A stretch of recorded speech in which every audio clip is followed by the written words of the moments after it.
नमस्कार मेरे मित्रों। तगली शिवशंकर पिल्लई द्वारा रचित चेम्मीन उपन्यास का हिंदी अनुवाद मछुआरे, जिसे भारतीय विद्यार्थी ने हिंदी में अनुदित किया है, साहित्य अकादमी से प्रकाशित हुआ है, उसे हम पढ़ रहे हैं। उसका 5वां अंक आपके लिए प्रस्तुत है। दूसरे दिन सुबह 3 बजे ही सब लोग घाट पर एकत्रित हुए। उस दिन चेम्पन की नाव को उतारना था। जब कोई नई नाव निकाली जाती है तब वह सब नावों के साथ एक ही साथ निकलती है। चक्की, करुतम्मा, पंचमी सब समुद्र तट पर पहुंची। थोड़ी दूर पर परी भी था। पंचमी ने करुतम्मा का ध्यान परी की ओर आकृष्ट किया और करुतम्मा ने पंचमी को चुटकी काटी। देरी करने वालों को रामन मूपन ने आवाज देकर बुलाया। अच्छन उन सबों पर बिगड़ा। नई नाव निकालनी है, यह जानते हुए भी इतनी देरी क्यों करते हो? चेम्पन की नाव में काम करने वाले तैयार होकर आगे बढ़े। किसी ने वह गाना गाया जो परी गाया करता था। वह करतम्मा के दिल में एक दर्द पैदा करने वाला गाना था। पूरब दिशा में चांद नारियल के पेड़ों के ऊपर से झांकता सा दिखाई पड़ रहा था। वह मानो चेम्पन की नाव के उतरने का दृश्य देख रहा था। समुद्र माता प्रसन्न दिखती थी। नावों को घेर कर सब लोग खड़े हो गए। चेम्पन की नाव को सबसे पहले निकलना था। अच्छन ने मंगल ध्वनि की और बाकी लोगों ने उसे दोहराकर साथ दिया। समुद्र तट मंगल निनाद से गूंज उठा। मूपन ने कहा, चेम्पा पतवार थामो। चेम्पन ने पतवार थामी और उसे सिर से लगाकर अपने इष्ट देवता का ध्यान किया। सबों ने मिलकर नाव को ठेला। नाव समुद्र में चली गई। चक्की और करुतम्मा दोनों ने हाथ जोड़कर ध्यान लगाया। दोनों ने जब आंखें खोली तब उन्होंने नाव को तरंगों की चोटियों और खाइयों से होकर चढ़ते उतरते पश्चिम की ओर अग्रसर होते देखा। इसमें भी लक्षण देखे जाते हैं। रामन, मूपन और अच्छन दोनों लक्षण देखने के लिए किनारे पर खड़े खड़े गौर से निहार रहे थे। मूपन ने कहा, कैसा है अच्छा? वजन पश्चिम की ओर है ना? हाँ, और झुकाव दक्षिण की ओर है। चक्की उत्सुकता से फल जानने के लिए उसके पास आई। उसने पूछा, बताओ अच्छन भाई, लक्षण कैसा है? अच्छन ने एक जानकार की भांति गंभीरता के साथ कहा, अच्छा है रे, कभी अभाव का अनुभव नहीं होगा। चक्की ने अतीव भक्ति के साथ उस समय भी हाथ जोड़कर सर्वशक्तिमयी समुद्र माता का नाम लिया। नाव सफलता के दृढ़ विश्वास के साथ समुद्र में आगे बढ़ती गई। करुतम्मा ने कहा, हमारी नाव की एक शान है ना अम्मा? देखते देखते ही चक्की ने कहा, इसकी चाल ही कितनी सुंदर है। अच्छन ने कहा, यह कहने की बात है बहन, तुम लोगों को अब यह मिल गई है सही, लेकिन है किसकी? पल्लीकुन्नम कंडन कोरन की। इसके सामने अच्छे लक्षणों वाली कोई नाव है इस समुद्र तट पर? कंडन कोरन का सब कुछ वैसा ही है। उसकी स्त्री है तपे हुए सोने के समान। उस जैसी स्त्री मछुआरों में है ही नहीं। इतनी सुंदर है वह, और घर सब कुछ ऐसा ही है। नाव अब तुम लोगों को मिल गई है, यह एक संयोग की ही बात है बहन। बाकी सब नावों को भी पानी में उतार दिया गया। तट पर माँ, बच्चे और परी रह गए। ठंडी हवा से परी को ठंड लगने लगी। नावें सब बीच समुद्र में फैल गईं और जाल फेंके जाने लगे। परी धीरे धीरे चक्की के पास आया। करुतम्मा माँ की आड़ में पीछे हट गई। पंचमी परी की ओर गौर से देखती रही। परी ने बदस्तूर अपना सवाल किया। इस बार सवाल माँ से किया गया। इतना ही फर्क था, मजाक में या असलियत में उसे वही एक सवाल पूछना था, मछली हमारे हाथ बेचोगी ना? चक्की ने कहा, नहीं तो और किसको बेचेंगे? परी के उस सवाल का असली आशय चक्की की समझ में नहीं आया, समझ में आएगा भी नहीं। वह सिर्फ उतना ही बड़ा सवाल था क्या? उसमें विचारों का एक समुद्र नहीं छिपा था? माँ की आड़ में खड़ी करुतम्मा ने कहा, अम्मा मुझे जाड़ा लग रहा है। उस दिन नाव समुद्र में उतारी गई। चक्की एक बात कहे बिना वहाँ से नहीं जा सकती थी। बेटा, तुम्हारे ही कारण आज यह नाव समुद्र में उतर सकी, नहीं तो यह कभी संभव नहीं होता। परी ने कुछ जवाब नहीं दिया। माँ ने कम से कम इतना तो कह दिया। यह करुतम्मा के लिए बड़े संतोष की बात थी। इस तरह उसका आभार तो मान लिया। चक्की ने आगे कहा, चाकरा खत्म होने पर रुपए लौटा देंगे। यहाँ पे चाकरा का अर्थ यह है, जून में वर्षा ऋतु के शुरू होने पर समुद्र में उथल पुथल मच जाती है और जल की सतह से 5 फीट नीचे 3-4 मील लंबे चौड़े क्षेत्र में मिट्टी की तह जम जाती है। उसे चाकरा कहते हैं। मिट्टी की उस तह पर समुद्र शांत हो जाता है और मछलियों की भरमार हो जाती है। यह समय मछुआरों के लिए एक वरदान है। मिट्टी का इस तरह सतह बनाना क्रैंगनूर से शुरू होकर प्रतिवर्ष क्रमशः दक्षिण की ओर बढ़ता जाता है और अंत में कोल्लम के पास गदरे समुद्र में खत्म हो जाता है। एक चाकरा को इस तरह कोल्लम के नज़दीक गदरे समुद्र में विलीन होते होते 8 मास लगते हैं। नहीं, मुझे नहीं चाहिए। नहीं चाहिए? क्यों? परी ने कहा। लौटा देने के लिए मैंने नहीं दिया है। चक्की की समझ में कुछ नहीं आया। करतम्मा ने समझा।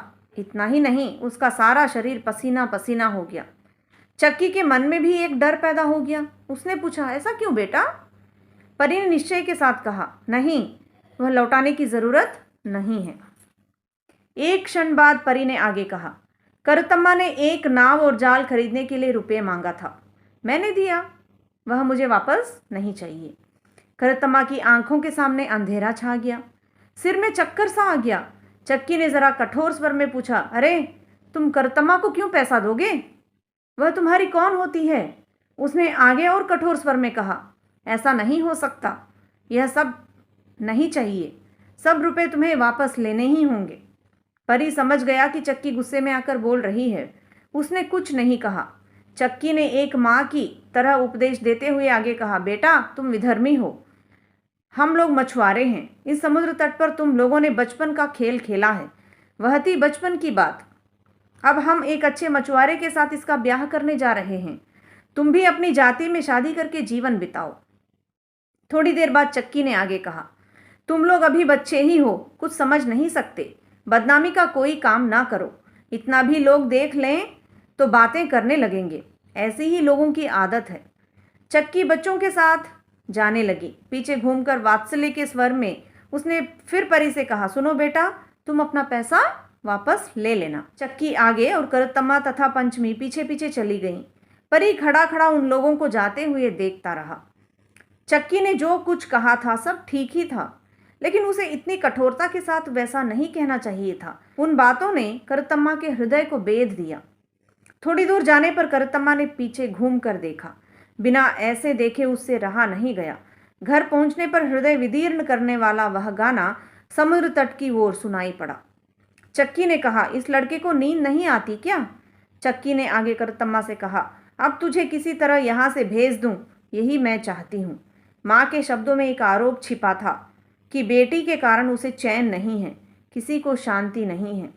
करतम्मा ने असह्य दुख और क्रोध से पूछा, मैंने क्या किया? चक्की चुप रही। सुबह समुद्र में नाव को देखने के लिए चक्की और बच्चे तट पर गए। बस नावें दूर समुद्र में थीं। समुद्र का रंग ढंग देखकर ऐसा लगता था कि उस दिन खूब मछलियां फंसेंगी।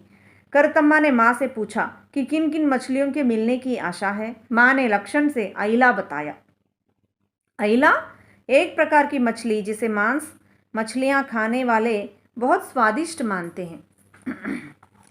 करतम्मा ने उत्साह के साथ कहा, तब तो शुरू ही हमारे लिए अच्छा होगा। समुद्र माता की कृपा रहे बिटिया। एक छोटा बच्चा जैसे माँ से अपनी एक इच्छा प्रकट करता है, वैसे ही करतम्मा ने अपनी एक इच्छा प्रकट की। अम्मा, अपनी नाव की मछलियों को उस छोटे मोतलाली को देना चाहिए। चक्की इससे नाराज नहीं हुई। उसने यह भी नहीं पूछा कि छोटा मोतलाली उसका कौन है। चक्की का भी वही विचार था, लेकिन उसे एक संदेह था, यह पिशाच ऐसा करेगा? कौन जाने। करतम्मा ने उसके लिए एक उपाय सुझाया। नाव जब किनारे लगने लगे तभी हम लोगों को भी पहुंच जाना चाहिए। उसी समय अम्मा तुम बप्पा से कहना। चक्की ने ऐसा ही करने को कहा। वह जरूरी था, वैसा होना ही चाहिए था। नाव के किनारे लगने की खबर घर पर करने के लिए पंचमी समुद्र तट पर खड़ी देखती रही। तब तक एक दूसरा कांड शुरू हो गया। पड़ोसी नल्लम्मा, काली, पेन्नम्मा, लक्ष्मी आदि एक साथ पहुंच गई। उन लोगों का एक उद्देश्य था। पेन्नम्मा ने यह जानना चाहा कि चेम्पन की नाव की मछलियां थोक माल खरीदने वालों के हाथ बेची जाएंगी या खुदरा खरीदने वालों के हाथ। थोक खरीदने वालों के हाथ एक साथ बेच देने का रिवाज भी वहां चल पड़ा था। इससे पूर्व में टोकरियों में माल बेचने जाने वाली औरतों को थोक खरीदने वालों के पांव पकड़ने पड़ते थे। पेन्नम्मा ने आगे कहा, दीदी हम क्यों आई हैं यह तो बिना हमारे कहे ही तुम जानती हो। चक्की उन औरतों की बात समझ गई। थोक वालों से लेकर बेचने में कोई लाभ नहीं होता, मुंह मांगा दाम देना पड़ता है। इतना ही नहीं, थोक माल वालों की गाली भी सुननी पड़ती है। चक्की ने पूछा, उसके लिए मैं क्या कर सकती हूँ? नल्लम्मा ने अधिकार के साथ कहा, तुम्हारी नाव की मछलियाँ यहाँ की औरतों को ही मिलनी चाहिए। चक्की इसका कोई जवाब नहीं दे सकी। सबकी सब पड़ोसी नहीं थी। उनका कहना भी सही था, लेकिन वह वचन नहीं दे सकती थी। यह भी निश्चय नहीं था कि चेम्पन मानेगा कि नहीं। इतना ही नहीं, परी ने भी मछलियाँ मांगी हैं। इस बात को वह बाहर किसी से कह भी नहीं सकती थी। काली ने पूछा, चक्की भौजी तुम कुछ बोलती क्यों नहीं? चेम्पन भैया मानेंगे कि नहीं यही डर है क्या? तुम्हें उनको मनाना ही होगा। तुमने भी तो नाव और जाल खरीदने के लिए टोकरी पर टोकरी ढो ढोकर बिक्री की थी और पैसा जमा किया था। चक्की ने कहा, सो तो ठीक है। लक्ष्मी ने कहा, तुम अब बिक्री के लिए पूरब जाओगी क्या? क्यों? ऐसा क्यों पूछती हो? आगे 10 नावें भी हो जाएं तो भी चक्की हमेशा चक्की ही रहेगी। चक्की ने नम्रतापूर्वक कहा, नहीं जी, मेरा मतलब वह नहीं था। तुम भी जाओगी तो हम इकट्ठा माल लेकर आपस में बांट लेंगी, यही सोचकर पूछा था। चक्की ने अपनी लाचारी प्रकट की। वह पिशाच मानेगा कि नहीं यह कौन जाने। नल्लम्मा ने कहा, तुम्हें उनसे कहना चाहिए, तुम कहोगी तो हो जाएगा। काली ने करुत्तम्मा से भी कहा, तू भी बप्पा से कहना बिटिया। करुत्तम्मा ने साफ इनकार कर दिया। पंचमी ने कहने का भार अपने ऊपर लिया। नाव के किनारे लगने पर थोक खरीदारों की भीड़ लगने के पहले ही वह बप्पा से कहेगी। इसमें उसका भी एक उद्देश्य था। उसने मन में निश्चय किया था कि जब जब नाव किनारे पर लगेगी तब तब वह एक छोटी टोकरी में ऊपा उठा लेगी और उसे सुखाकर जमा करेगी। लेकिन यह तभी संभव था जबकि थोक खरीदारों के हाथ मछली न बेची जाए। लाचारी में पड़कर चक्की ने भी कोशिश करने का वचन दिया। ऐसा होगा नहीं यह वह जानती थी। उसको लगा कि एक बड़ी शिकायत होने वाली है। दोपहर को समुद्र तट पर बच्चे, टोकरी वाली औरतें और थोक खरीदार सब पहुंच गए। समुद्र में बहुत ऊंचाई पर ऊपर समुद्री बगुलों के झुंड चक्कर काटते दिखाई पड़े। नावों पर लोग जाल खींचते या झाड़ते होंगे। तट पर हर एक आदमी अंदाज लगाने लगा कि जाल में कौन कौन सी मछलियां होंगी। कादरी को लगा कि परमाणु के समान छोटी मछलियां होंगी। जो भी हो, बटोर अच्छा हुआ है, इसमें कोई संदेह नहीं रहा। इतने में 2 समुद्री बगुले पश्चिम से पूर्व की तरफ उड़ते हुए आए। एक चोंच में मछली थी। सबकी नजर ऊपर चली गई। एक की आवाज सुनाई पड़ी, मत्ती है, मत्ती। समुद्र में नावें हिलती दिखाई पड़ी। सब पूर्व की ओर मुड़ गए। पंचमी घर की ओर दौड़ गई। उसने कहा, बटोर में मत्ती है, मत्ती। करतम्मा और चक्की उत्साह के साथ बाहर निकली। मत्ती को सारडाइन, SARDINE, सारडाइन मछली कहा जाता है मत्ती को। बटोर यानी संग्रह। ऊपा, जो सबसे छोटी मछली को मलयालम में ऊपा कहते हैं। करतम्मा और चक्की उत्साह के साथ बाहर निकली। चक्की ने फिर अतीव भक्ति के साथ समुद्र माता का नाम लिया। अपनी नाव को अच्छा खासा बटोर लिए लौटती हुई देखने के लिए माँ बेटी दोनों समुद्र तट की ओर दौड़ पड़ी। मध्य समुद्र में नाव तरंगों के चढ़ाव उतार के साथ उठती झुकती आगे बढ़ रही थी। माँ बेटी अनुमान लगाने लगी कि उनमें से कौन सी उनकी नाव है। लोगों ने यह मालूम हो जाने पर कि बटोर में मत्ती है, हर्ष ध्वनि करनी शुरू की। पिंडम्मा, नल्लम्मा, काली, लक्ष्मी आदि चक्की के पास इकट्ठी हो गई। पंचमी ने भी एक छोटी टोकरी ले ली थी। इतने में द्रुत गति से एक नाव एक तरंग से दूसरी तरंग पर उड़ती सी आती दिखाई पड़ी। उनमें माल भरा जैसा लगता था। पंचमी बोल उठी, एक ही डांड है। उस नाव की चाल एक जुलूस जैसी लगती थी। ऊपर समुद्री बगुलों के झुंड और पीछे बाकी सब नावें। समुद्र भी मानो हर्षनाद कर रहा था। आगे वाली नाव की पतवार पर चेम्पन खड़ा था। वह खड़ा नहीं था, वह ऊपर से कूदकर डांड से पानी को चीरकर पीछे फेंक रहा था। ऐसा लगता था कि वह नाव में नहीं वरन आकाश में है। उसके डांड से आकाश में एक गोलाई बन रही थी। इस रूप में नाव लहरों के ऊपर उड़ती हुई सी आगे बढ़ती आ रही थी। काली ने कहा, नाव की यह चाल बहुत सुंदर लगती है। सबने एक ही राय प्रकट की कि नाव बहुत सुलक्षणी है। कोई कुछ ना कहे, चक्की ने विनती की। नाव पास आ गई। चेम्पन एक दूसरा ही आदमी मालूम होता था। कैसा परिवर्तन था। चक्की ने कहा, वह एक गंभीरता है, समुद्र माता की संतान की गंभीरता। नाव किनारे लगी। डांड ले लेकर सब मल्लाह किनारे पर कूद पड़े और नाव को खींचकर ऊपर कर दिया। बच्चे नाव के चारों ओर इकट्ठे हो गए। उनमें पंचमी भी थी। चेम्पन पतवार की जगह से उत्तेजित रूप में बाहर कूद पड़ा। बच्चे चिल्लाते हुए तितक बितर हो गए। पंचमी जहां थी वहीं खड़ी रही। वह क्यों डरती? लेकिन चेम्पन ने गरज कर कहा, मेरी नाव के नीचे से कोई भी ऊपा ना बटोरे। और कहते कहते उसने पंचमी को ढकेल दिया। माई रे! चिल्लाती हुई वह कुछ दूर पर जा गिरी। करतम्मा और चक्की भी चिल्ला पड़ी। एक औरत ने कहा, बाप रे बाप, यह कैसा पिशाच मालूम होता है। चेम्पन की तरह पंचमी को भी एक अभिलाषा थी। वह ऊपा बटोर कर सूखा कर जमा करना चाहती थी। शायद उससे भी कुछ आमदनी हो जाती, जो काम आती। वह अपना अधिकार समझकर अपने पिता की नाव से ऊपा बटोरने गई थी। चेम्पन को कुछ सूझता नहीं था। क्या इस तरह आदमी अपने आप को भूल जाता है? उस नाव में जो कुछ था सब समुद्र की देन थी। किसी व्यक्ति का पैदा किया हुआ या पाला हुआ नहीं था। उसका एक हिस्सा ऊपा लेने का हक गरीबों को भी था। समुद्र तट का यह नियम है। हाय रे पिशाच! कहकर चिल्लाती हुई चक्की ने पंचमी को गोद में उठा लिया। माँ बेटी मिलकर जहां पंचमी को चोट लगी थी उस जगह को सहलाने लगी। लेकिन पंचमी को तो चोट से बढ़कर बाप के व्यवहार से दुख हुआ था। थोक खरीदने वालों ने नाव के चारों ओर भीड़ लगा दी। परी सबसे आगे था। चेम्पन ने किसी से जान पहचान का भाव नहीं दिखाया। कादरी मोतलाली ने पूछा, क्या भाव है चेम्पा? पेन्नम्मा लक्ष्मी आदि इधर से उधर चक्कर काट रही थी। पंचमी, जिसने उनको मछली दिलाने का वादा किया था, बेदम पड़ी थी। चक्की उसके पास बैठी थी। थोक खरीदने वाले भाव तय कर रहे थे। पेन्नम्मा ने साथियों को एक बार पूछने की राय दी। नल्लम्मा ने जवाब दिया, उस पिशाच से कौन बात करेगी। बाकी नावें भी एक एक करके पहुंचने लगी। चेम्पन को उनके किनारे लगने के पहले ही अपना माल बेच देना था। परी ने पूछा, मछली मेरे हाथ बेचोगे? चेम्पन ने परी को मानो देखा ही नहीं। उसने पूछा, नकद पैसा है? मुझे नकद चाहिए।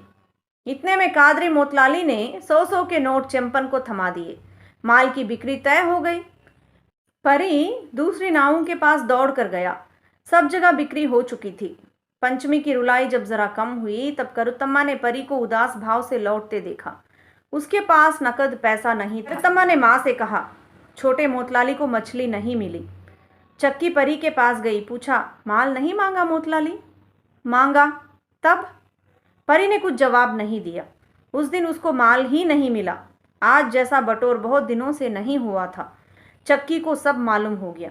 उसने चेम्पन को अपने को भूलकर व्यवहार करते देखा था। उसने कहा, मछली देखकर वह पिशाच हो गया है मोतलाली। मेरे पास थोड़ा पैसा था, बाकी मैं पीछे भी दे देता। इसी से सौदा नहीं पटा। हो सकता है।